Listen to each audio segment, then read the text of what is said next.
नमस्कार, आप देख रहे हैं लाइव इंडिया हर पल। मैं हूं आपके साथ रेखा मिश्रा। उत्तराखंड के चमोली में एक बड़ी दर्दनाक घटना हुई है। यहां माना गांव में ग्लेशियर टूटने से भारी तबाही मच गई, जिसकी चपेट में आने से कई मजदूर बर्फ में दब गए, लेकिन कई को रेस्क्यू करके बाहर भी निकाला गया है। बाकी की तलाश अभी भी जारी है। हादसे के बाद मौके पर प्रशासन और बीआरओ की टीम रवाना हुई और फिलहाल आईटीबीपी और गढ़वाल स्काउट्स की टीम रेस्क्यू ऑपरेशन में जुटी हुई है और फंसे हुए मजदूरों को बाहर निकाला जा रहा है। बताया जा रहा है कि हादसे के वक्त घटनास्थल पर बड़ी तादाद में प्राइवेट ठेकेदार के मजदूर काम कर रहे थे। तभी सभी बीआरओ के कॉन्ट्रैक्ट में काम कर रहे ठेकेदार के मजदूर थे। एवलांच आने पर सभी इधर उधर भागने लगे। इनमें से कुछ बचने में कामयाब हो गए, तो वहीं 57 मजदूर बर्फ की चपेट में आ गए। बता दें कि चमोली के जिलाधिकारी संदीप तिवारी ने आईआरएस से जुड़े अधिकारियों को आवश्यक दिशा निर्देश देते हुए रेस्क्यू कार्य करने के निर्देश दिए। जिलाधिकारी ने बताया कि माना गांव और माना पास के मध्य सीमा सड़क संगठन के नजदीक हिमस्खलन की सूचना मिली है। यहां सेना की आवाजाही के लिए सड़क से बर्फ हटाने वाली 57 मजदूरों के घटनास्थल के नजदीक होने की जानकारी मिली है। अभी तक घटना में किसी प्रकार की मानवीय क्षति की जानकारी नहीं मिली है। सेना के साथ ही आईटीबीपी, एनडीआरएफ, एसडीआरएफ की रेस्क्यू टीम को मौके के लिए रवाना कर दिया गया है। उत्तराखंड के मुख्यमंत्री पुष्कर सिंह धामी ने ट्वीट कर इस हादसे पर दुख जाहिर किया है। सीएम ने खुद कहा है कि फंसे हुए मजदूरों में से कुछ को बचाया गया है, जिन्होंने कहा जनपद चमोली में माना गांव के निकट बीआरओ द्वारा संचालित निर्माण कार्य के दौरान हिमस्खलन की वजह से कई मजदूरों के दबने का दुखद समाचार प्राप्त हुआ। आईटीबीपी, बीआरओ और अन्य बचाव दलों द्वारा राहत एवं बचाव कार्य संचालित किया जा रहा है। भगवान बद्री विशाल से सभी श्रमिक भाइयों के सुरक्षित होने की प्रार्थना करता हूं, ऐसा उनकी ओर से कहा गया है।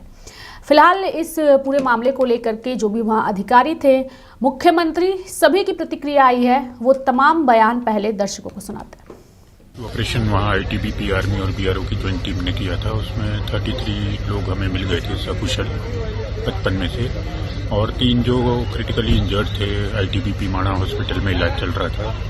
तो आज आर्मी हॉस्पिटल हेली के माध्यम से उनको जोशीमठ लाया गया है और अब उनका उपचार जोशीमठ आर्मी हॉस्पिटल में चल रहा है। अभी तीनों की कंडीशन स्टेबल बताई जा रही है और फिलहाल एनडीआरएफ की टीम भी यहाँ उपलब्ध है। हमारे पास 28 लोग हैं एनडीआरएफ के, और कुछ टीमें हमारी गोविंद घाट और हनुमान चट्टी के पास हैं। तो मौसम जिस तरह से अभी खुला है, आशा है कि और जो हेल्प सेंटर की तरफ से हमें आ रही है और रेस्क्यू ऑपरेशन में तेजी आई। भारतीय सेना द्वारा रेस्क्यू ऑपरेशन सारी रात जारी रहे और अभी भारतीय सेना की एक पार्टी ने 14 और जो दबे हुए थे एवलांच में उनको रेस्क्यू किया है। अभी इनको मेडिकल ट्रीटमेंट के लिए लेके जाया जा रहा है और इनमें से 1 अभी क्रिटिकल है।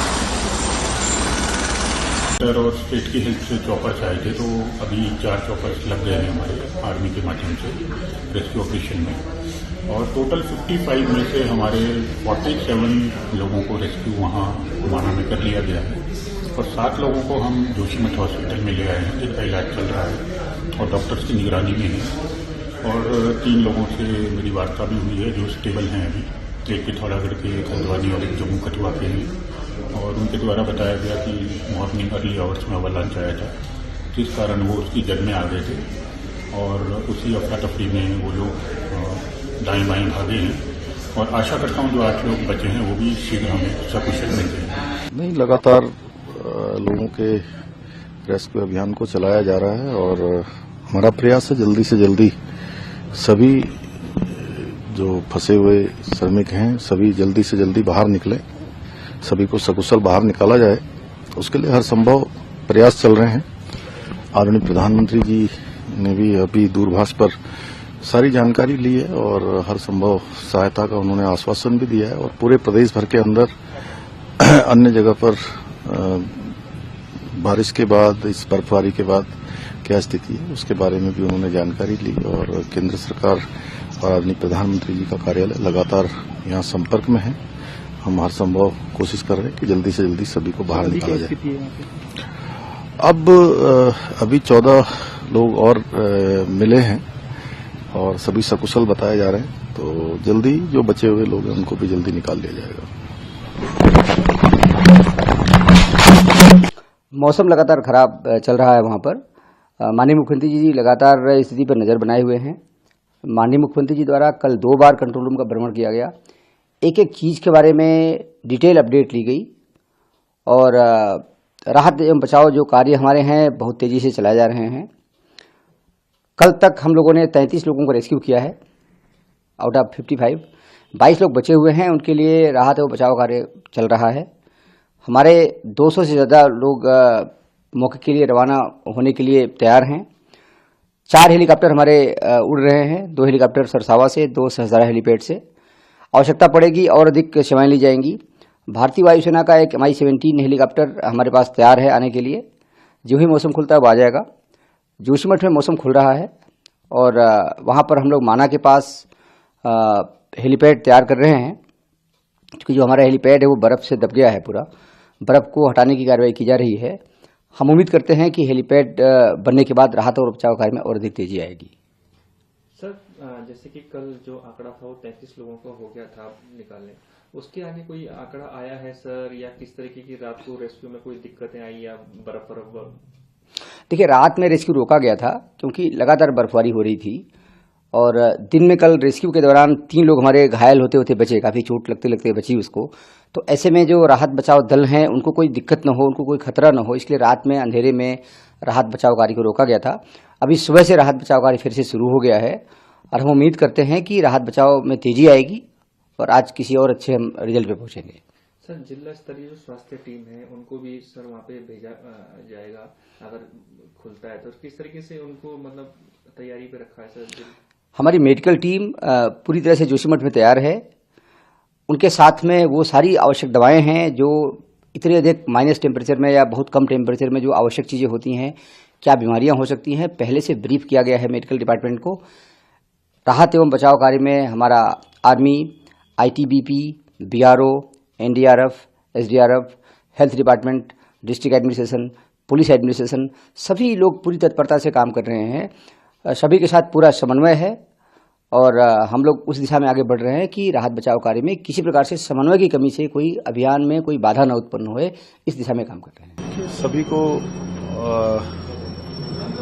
रेस्क्यू किया जा रहा है और हमारे सेना के लोग, NDRF के लोग, ITBP के और जिला प्रशासन, आपदा प्रबंधन, सारे लोग अभी बचाव कार्य में लगे हुए हैं। यहाँ पर काफी ज्यादा बर्फबारी है और सभी मार्ग पूरी तरह से बंद हैं। कहीं 10 फुट 12 फुट से भी ज्यादा बर्फबारी हो रखी है और लगातार हमारा प्रयास यही है कि जो लोग अभी रह गए हैं उनको भी जल्दी से जल्दी बाहर निकाला जाए और जो लोग अभी 14 लोग और मिले हैं उन सभी को वहां से रेस्क्यू करके यहाँ जोशीमठ लाया जा रहा है और सभी अभी सुरक्षित हैं। देखिए, हमारे लिए बहुत चिंता का विषय है कि इस भारी बर्फबारी से और उत्तरी राज्यों में जम्मू एंड कश्मीर, हिमाचल, उत्तराखंड सभी में इस वक्त इसकी वजह से कोई ना कोई आपदा आ रही है।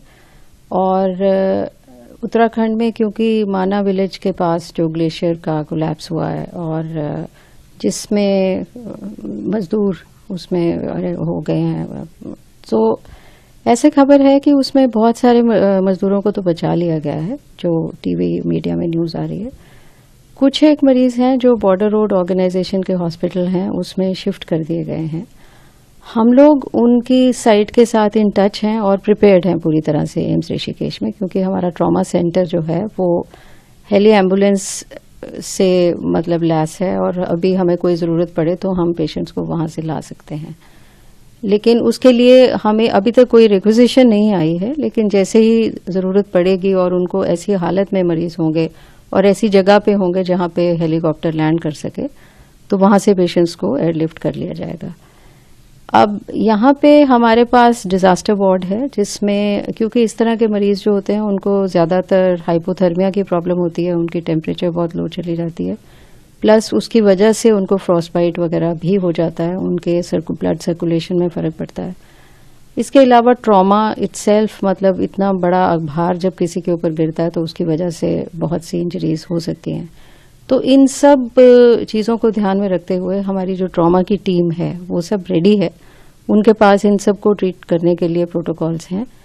तो जब भी ज़रूरत पड़ेगी तो हम पेशेंट्स जैसे ही शिफ्ट होंगे हम उनका पूरा इलाज कर पाएंगे।